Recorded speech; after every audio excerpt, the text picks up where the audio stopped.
دیکھیے برا نہ مانے، مغالطے میں نہ رہیے، میرے اور آپ کے دلوں میں ایمان نہیں ہے، عقیدہ ہے، عقیدہ ہے، والدین سے ملا ہے۔ یقین والا ایمان کہاں ہے؟ اپنے گریبان میں جھانکیے، اللہ آپ کو توفیق دے۔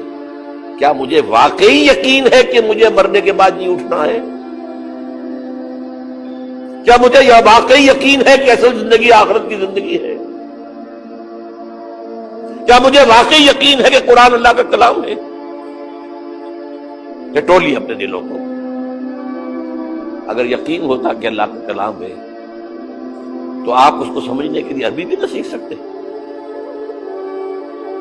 انگریزی آپ پڑھیں، اور پڑھی آپ نے ایسی کہ انگریزوں کو پڑھا دے،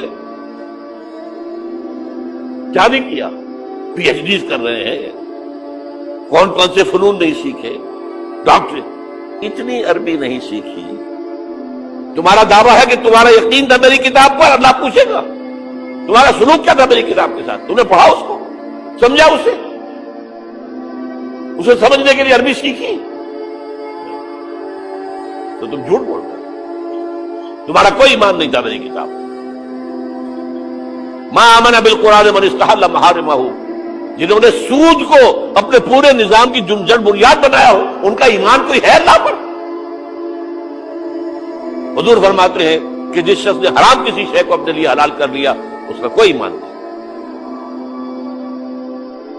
دوبارہ آج بھی کرنا ہے تو دوبارہ ایمان پیدا کرنا، ایمان، عقیدہ نہیں، ایمان۔ صرف لپ سروس نہیں، اقرار باللسان نہیں، تصدیق بالقلب۔